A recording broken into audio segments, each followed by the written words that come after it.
시청자 여러분 안녕하십니까. 오늘은 민주평화당 김옥수 광주시당 대변인을 모시고 오늘 발표한 논평에 대해서 얘기를 들어보도록 하겠습니다. 지금 이 자리에 김옥수 대변인이 나와 계십니다. 대변인 안녕하십니까? 네, 안녕하십니까. 대변인님, 오늘 민주당 광주광역시당에서 민주당 소속 지방의원들 탈선 현상 금도를 넘었다는 논평을 내셨지 않습니까? 네, 그렇습니다. 이 내용에 대해서 좀 얘기를 해주셨으면 좋겠습니다. 네, 그렇습니다. 현재 작년 지방선거에서 촛불 혁명의 여파로 인해서 이 시민들의 압도적인 지지 속에 거대 여당으로 발돋움한 민주당 소속 지방의원들의 일탈이 도를 넘어서고 있다는 논평을 냈습니다. 거기에 우선 제가 속해 있는 광주 서구의회에 관련해서 먼저 말씀을 드리도록 하겠습니다. 지난 9월 임시회 회기 중 서구청에서는 내년 5.18 40주년 기념 행사 예산으로 2억 8,150만 원이라는 큰 예산을 편성하여 서구에 심의가 넘어왔었습니다. 그때 저는 일관되게 우리 상임위원회와 예산결산특별위원회 그리고 본회의장에서까지 이 규정을 어긴 위법한 예산임을 강조했고 주장을 했습니다만 다수의 민주당 의원들이 다수결로 밀어붙이고 날치기 통과하다시피 해서 이 예산을 통과시켰습니다. 이건 문제가 여러 가지 문제점이 있었습니다.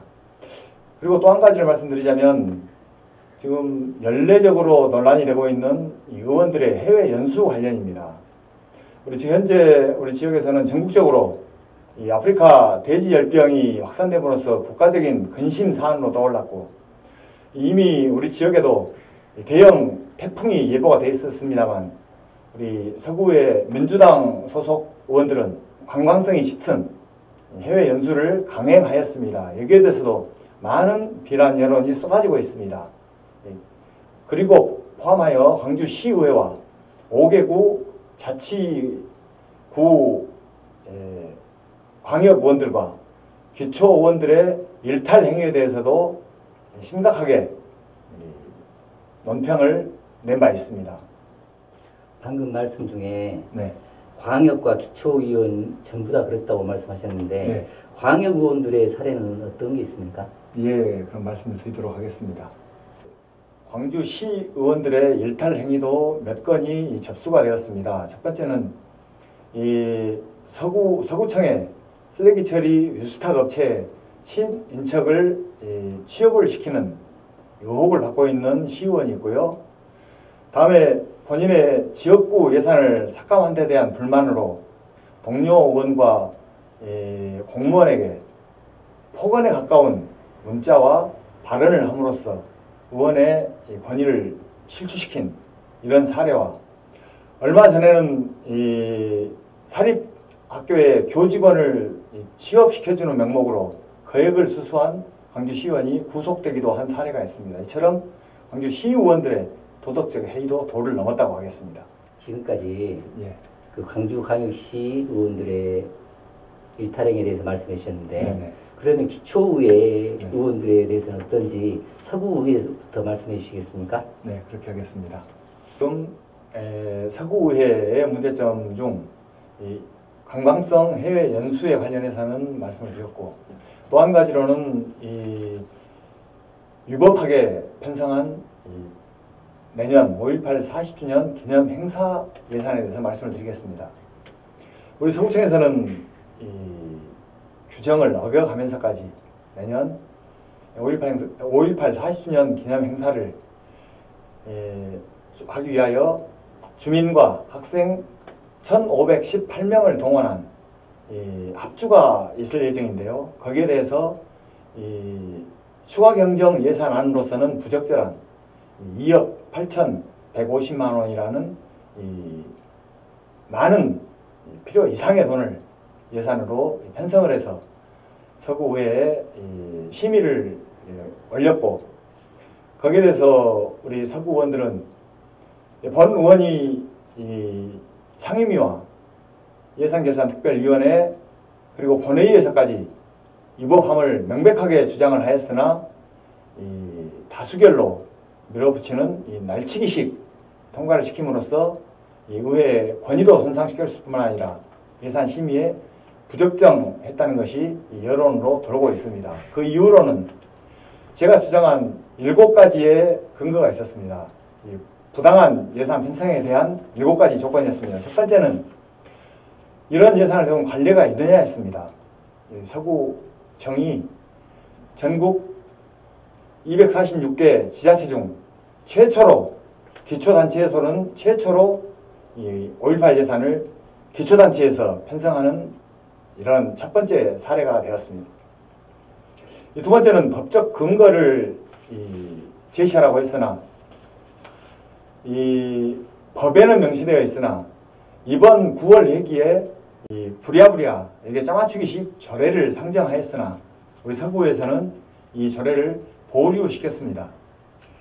그리고 이 예산 편성에도 조건이 맞지 않았습니다. 예산을 편성하는데 조건이 3가지쯤 있습니다. 첫 번째는 타당하냐, 예산은 타당해야 합니다. 두 번째가 시의적절하냐입니다. 시기적으로 맞았느냐.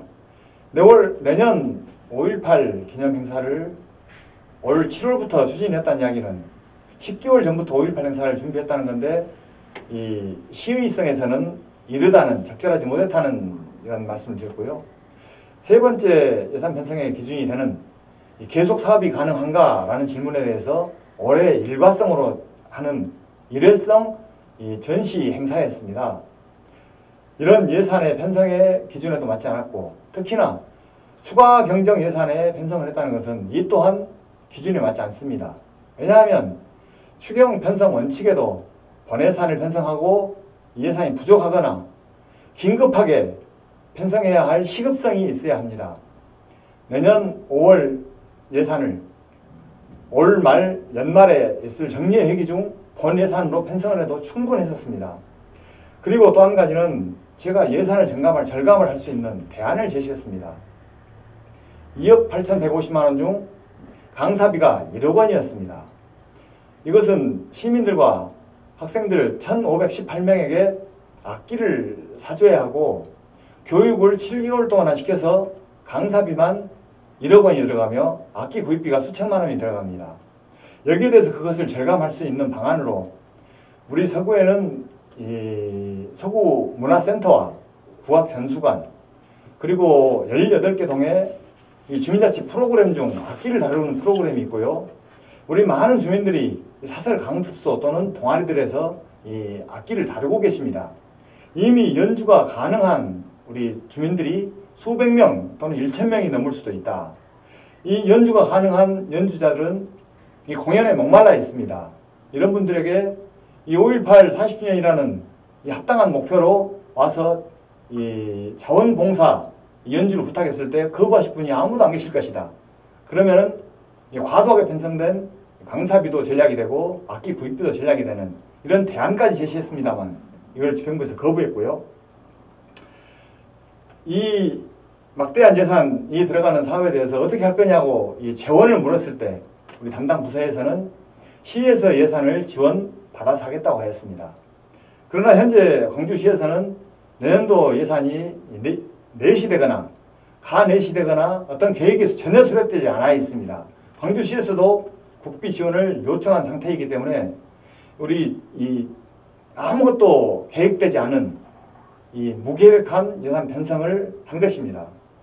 그리고 마지막으로 이 다른 우리 4개 구, 광주시의 5개 구 중 다른 구는 어떡한지를 물었는데 타 구에서는 아무런 계획이 없었습니다.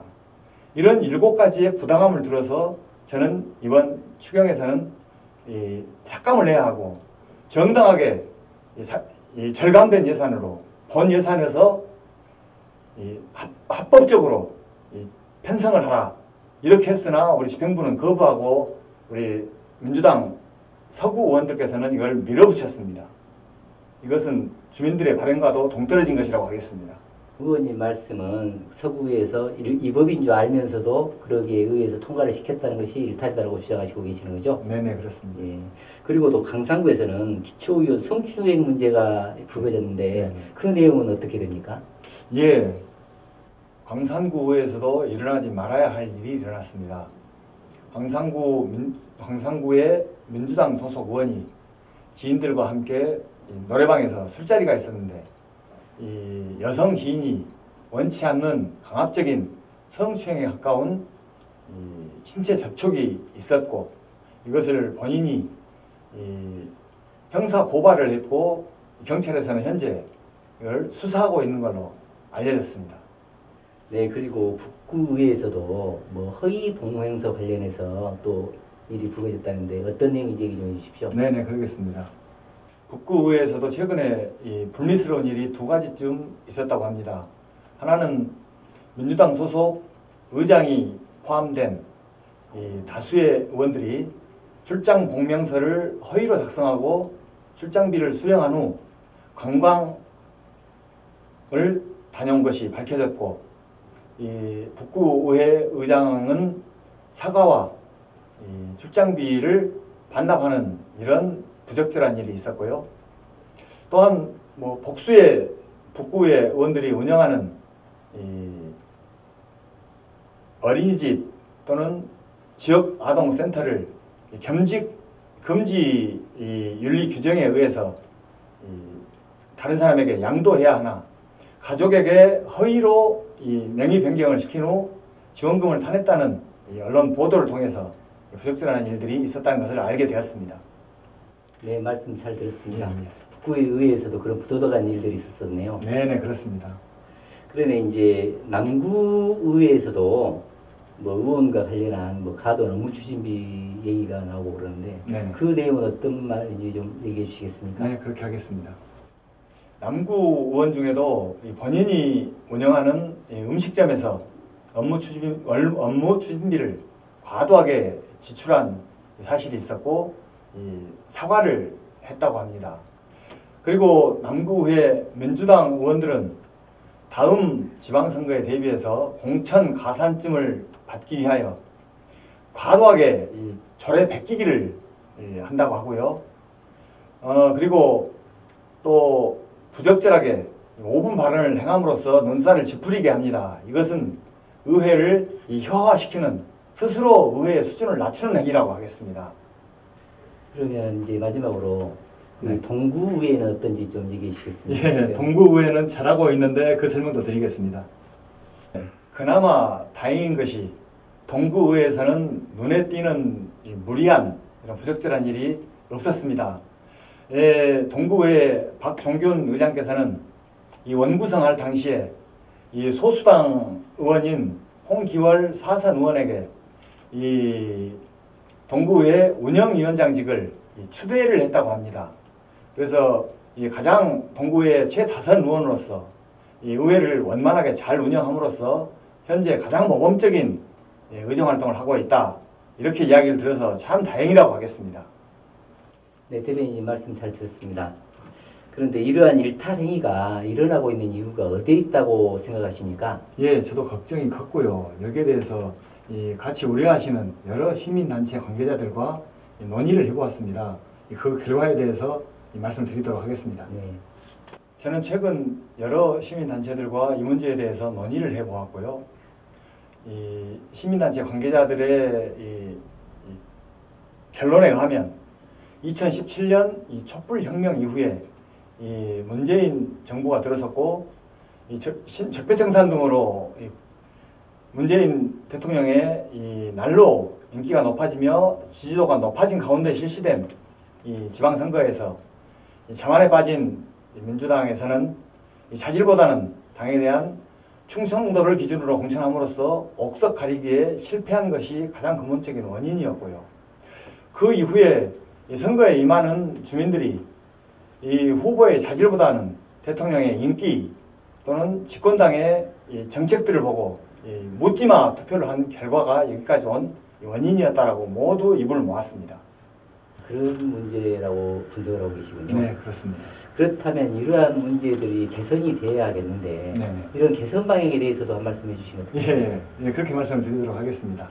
말씀드린 바처럼 이 촛불혁명에 떠밀려서 등원하게 된 민주당 의원들에 대해서는 이 주민들께서 뽑아주실 때는 가서 집행부를 잘 감시 견제하고 예산 절감에도 앞장서라고 보내주셨음에도 불구하고 이처럼 이 자질 없는 의원들의 이 행태로 인해서 이 주민들의 이 지방 정치에 대한 실망이 날로 커가고 있습니다. 민주당에서는 앞으로 있을 모든 선거에 당의 충성심보다는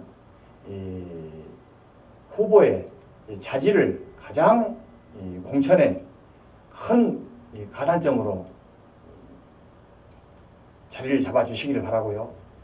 이렇게 공천된 후보 중에서 우리 주민들께서 그동안에 우려했던 묻지마 투표는 이제는 그만하시고 가장 자질 있는 가장 합당한 후보에게 선별 투표를 해주셔야 한다. 이렇게 강조하는 바입니다.